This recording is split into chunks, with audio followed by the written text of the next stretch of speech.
That was 24-year-old Florida fitness trainer Nashali Alma fighting off an attacker inside her apartment complex gym, and she's here to tell the story. Joining us is Nashali Alma. Nashali, thanks so much for coming on. I appreciate it. Thank you. Thank you for having me.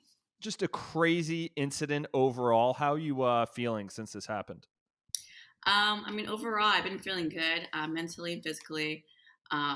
As soon as this video kind of went out, I went pretty viral, and waking up to a lot of support and love, it's amazing.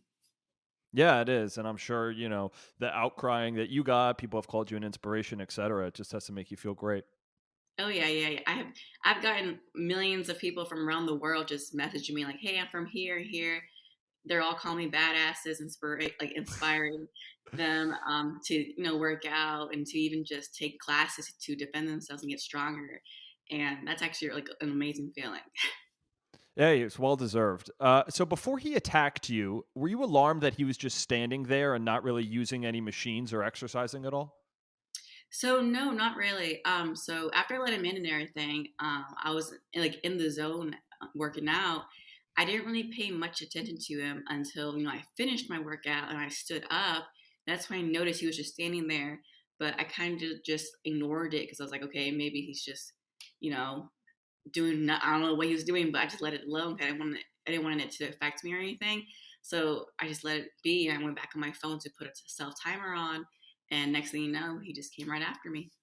Oh, so when he was coming at you, it looked like you guys exchanged a few words. What did you say to him? So when he approached me, he didn't say anything at all. He didn't say a single word until we got to the other side of the gym. Me, on the other hand, when he approached me and when I pushed him, I said, "Bro, what the f are you doing? Get the f away from me!" And I just kept pushing him, and then that's when he started chasing me, and we ended up on the other side of the gym. What did he say to you on the other side of the gym? So when we got to the other side, I was trying to grab my phone to call 911. And that's when he said, "Don't do that. Don't call nobody." And I was like, "What?" And that's when, he grabbed me. Wow. So I know you're a bodybuilder, but do you have self-defense background too? I have zero self defense background. Everything that I did in the video or during the situation was kind of just first instinct. It didn't look that. It looked like you had self-defense background because I thought you put him in like a double leg hold or something. Well, yeah. So after I started punching him in the head, with my phone in my hand, he kind of threw me on the ground, but I was able to kind of put him in a little chokehold real quick and then try to call 911. But he kept trying to grab my phone, so I just ended up stopping, trying to call 911 and just kept fighting him. So this is an apartment complex gym. I'm assuming you need a key fob to get in. Had you ever seen this person in the gym before? Just once, but we never really had any encounter or nothing at all out of the this situation. But other than that, out of that encounter, nothing. So he had been in the gym before. Then, like, what's your reaction to people saying, you shouldn't have let the strange guy in the gym? Um, well, like I said, people forget their key fobs, and you may or may not have seen them before or not. I'm one of those people who forget their key fobs, and just like any other person would, they will let them in, and so that's why I let him in. Not because I saw him before or anything overall. I would let anybody in because I would want the same thing. Going forward, similar situation. You're in the gym working out. Someone forgets their key fob. Would you let them in the gym again? Well, now, no. I would be more cautious, obviously. I would make sure someone's there with me before I would buzz them in. But if I'm by myself, obviously, no. Hey, well, you can certainly handle yourself. So, what happened after you ran out the door and it looked like he followed you? Mhm. Well, after I ran out, I actually called 911. As I was calling 911, I turned around and he actually like vanished. I didn't see where he went. He just went out into the darkness. And I ran by to some neighbors. I knocked on some of the doors, and luckily, a couple opened the door and let me in. Wow. So then police got there and then questioned you, and then they were able to get him the next day?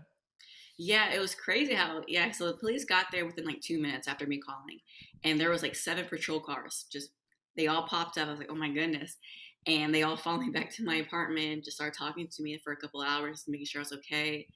And the very next day, I guess this man he attempted to break into another residence and was not successful. He ran off, and luckily the police were already here trying to get footage of my incident. And I told them like, "Hey, he's here," and luckily they caught him. That's great. That's great, and in such short amount of time too.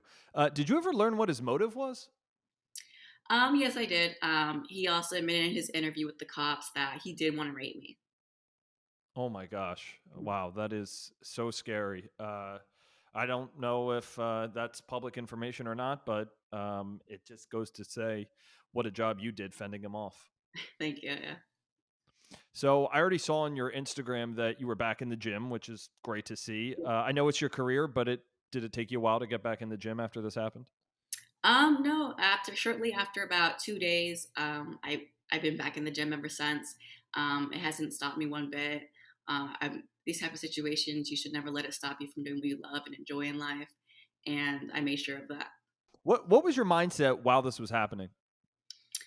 So during the whole thing, whenever it happened, I wasn't really fearful at all. It was more just of me having that fighter mode, that to never give up, to never stop, to keep fighting. It was just me pushing to make sure that I beat his ass, that I get out of the situation, that I get out, and I survive. And were your friends and family like asking what was going on through your head while this was happening? Yeah, yeah, they were all because they watched the video and they had asked me, you look so calm, you look like you were okay. And I was like, I mean, I wasn't really scared. I was just, making sure that I got out of there.